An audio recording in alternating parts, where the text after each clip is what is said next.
But what happens is when you have disappointed expectations and disrespect and compromised promises, you on the inside begin to have pain on the inside.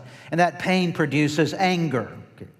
And anger, if it's unresolved, produces resentment and bitterness and grudges, and it closes you off to the other person. That's why in Ephesians chapter 4, verse 26, we're going to talk more about this, Lord willing, next weekend, and hopefully perhaps even the next weekend, how to deal with anger in your life. Anger is one of the most dangerous things that will destroy you. Anger, always remember, anger is one letter away from danger. And all you have to do is add a D in front of it, and that means devil. Okay.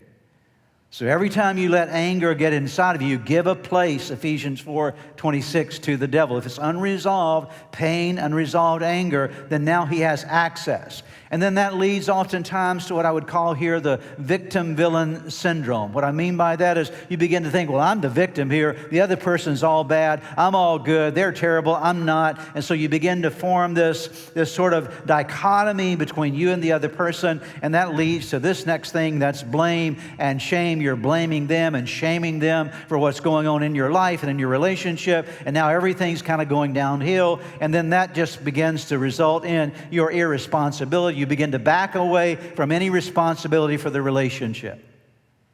Are you seeing now how the devil, just through disappointed expectations, has now dug his way and built a little trench and made his way into your house? And it didn't start with something big. It started with something very little, very small. Okay.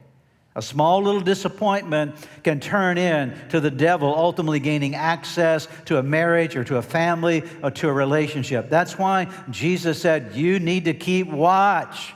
You need to be aware. You need to make sure that this doesn't happen to you, because when the thief gets in, he will steal you blind.